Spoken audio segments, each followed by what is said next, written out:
Vous est-il déjà arrivé de sentir que vous aviez déjà pris une centaine de décisions avant votre première gorgée de café?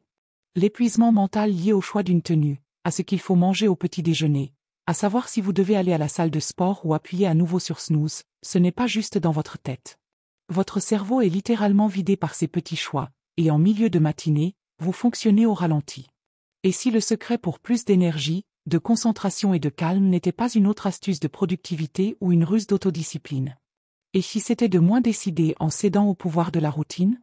Les routines ne sont pas des restrictions, elles sont une réinitialisation neurologique.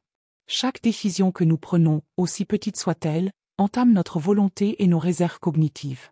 C'est pourquoi des PDG comme Mark Zuckerberg portent la même tenue tous les jours et pourquoi Barack Obama insistait pour programmer ses séances de sport à la même heure. Il savait que la prévisibilité libère de la bande passante mentale pour ce qui compte vraiment. Les neurosciences le confirment. Les comportements répétitifs et structurés réduisent les pics de cortisol, apaisent la réponse au stress de l'amygdale et créent un sentiment de contrôle dans un monde chaotique. L'obsession moderne pour la flexibilité et se laisser porter a eu l'effet inverse. Nous confondons des options infinies avec la liberté, alors qu'en réalité, la surcharge décisionnelle nous laisse anxieux, distraits et mentalement épuisés. Les rituels, qu'il s'agisse d'une marche matinale, d'une habitude de journalisation nocturne ou même du même petit déjeuner tous les jours, agissent comme des garde-fous contre l'épuisement. Il ne s'agit pas de monotonie, il s'agit de créer des poches de certitude dans un monde incertain, afin que nous puissions diriger notre énergie vers la créativité, les connexions et les choses qui nous inspirent vraiment. Dès notre réveil, notre cerveau scannait à la recherche de modèles, non par ennui, mais par survie. L'évolution nous a programmés à associer l'imprévisibilité au danger. Un buisson qui bruisse pouvait signifier un prédateur, tandis qu'un chemin familier signifiait la sécurité. Cet instinct primal n'a pas disparu. La vie moderne a peut-être remplacé les tigres à dents de sabre par des boîtes de réception débordantes, mais notre système nerveux réagit toujours au chaos de la même manière, avec un stress accru, une hypervigilance et de l'épuisement. C'est pourquoi le cerveau s'accroche aux routines comme à une bouée de sauvetage. Lorsque les actions deviennent habituelles, comme préparer le café de la même manière ou emprunter le même trajet pour aller au travail, le cortex préfrontal se détend. Les voies neuronales s'activent efficacement, préservant le glucose et la bande passante mentale. Ce n'est pas un hasard si des visionnaires comme Steve Jobs ou Albert Einstein optaient pour des uniformes ou des structures quotidiennes rigides. Leur génie n'était pas malgré leur routine, il était alimenté par elle. En externalisant les choix triviaux, ils protégeaient les ressources de leur cerveau pour les percer. Chaque décision, aussi mineure soit-elle, puise dans le même compte bancaire mental.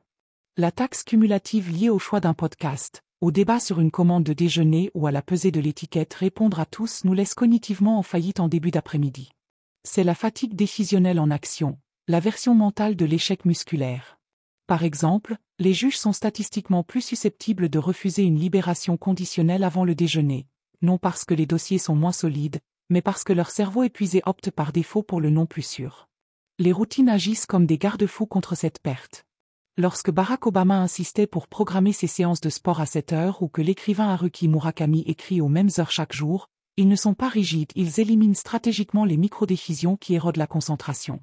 Une étude dans le Journal of Personality and Social Psychology a révélé que les participants qui automatisaient des tâches banales, comme la planification des repas, rapportaient des réserves de volonté plus élevées pour des activités créatives.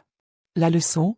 La liberté ne se trouve pas dans des options infinies, mais dans leur limitation intentionnelle. Le système nerveux autonome prospère grâce au rythme, pas au hasard. Un sommeil irrégulier, des repas erratiques et des habitudes désordonnées forcent le corps dans un état constant de combat ou fuite, inondant la circulation sanguine de cortisol. La prévisibilité, en revanche, signale la sécurité. Pensez à l'effet apaisant d'un rituel nocturne de soin de la peau ou au rythme régulier d'une marche matinale. Ce ne sont pas juste des habitudes agréables, ce sont des régulateurs physiologiques. Des neuroscientifiques de l'Université de Pittsburgh ont découvert que les routines structurées augmentent le tonus vagal, l'indicateur de la santé du système nerveux parasympathique. Ce mode repos et digestion abaisse la fréquence cardiaque, améliore la digestion et renforce même la réponse immunitaire. Pendant ce temps, le chaos déclenche les signaux d'alarme de l'amygdale, nous laissant épuisés. La conclusion ? La routine n'est pas de la monotonie, c'est un médicament. En alignant les actions quotidiennes sur les rythmes naturels du corps, nous n'optimisons pas seulement le temps, nous piratons notre biologie pour la résilience. La structure est souvent confondue avec la restriction, mais c'est l'inverse qui est vrai. Imaginez deux scénarios, L'un où votre matinée est un tourbillon réactif de clés perdues, de changements de tenue frénétiques et de petits déjeuners sautés, et l'autre où les vêtements sont préparés, les repas sont prêts et la première heure est réservée à une concentration calme. La différence n'est pas la rigidité, c'est la libération. La psychologue comportementale Kelly M. Segonigal note que les personnes qui ont le plus l'impression de maîtriser leur temps sont souvent celles qui le contraignent délibérément. Les rituels créent des limites psychologiques, clôturant l'encombrement mental pour que l'inspiration puisse respirer. Le compositeur Ludwig van Beethoven comptait exactement 60 grains de café chaque matin avant de composer. La poétesse Maya Angelou louait des chambres d'hôtel spartiates pour écrire sans être dérangée. Leur génie ne s'épanouissait pas dans le chaos, mais dans un ordre auto-imposé.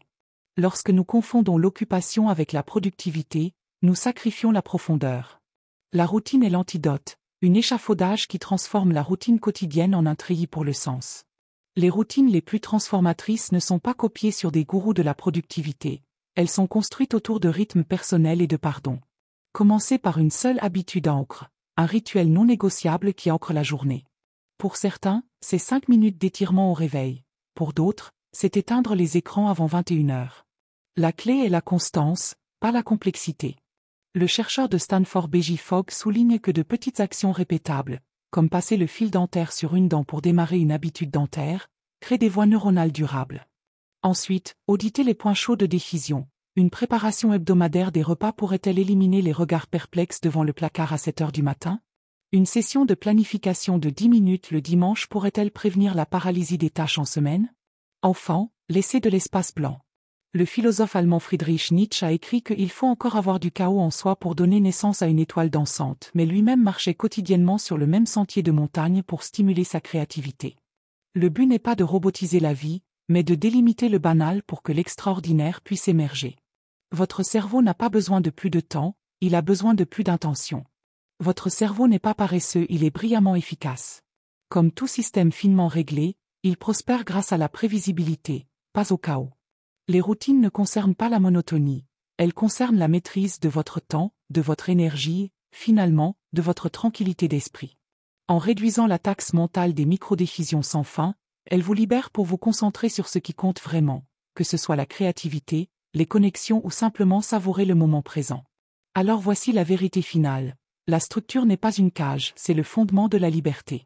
Lorsque l'échafaudage de votre journée est solide, vous n'êtes plus drainé par le trivial.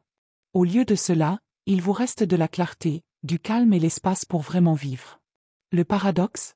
Plus vous embrassez la routine, plus vous devenez spontané, joyeux et vivant. Votre cerveau attendait cela. Maintenant, c'est à vous de commencer.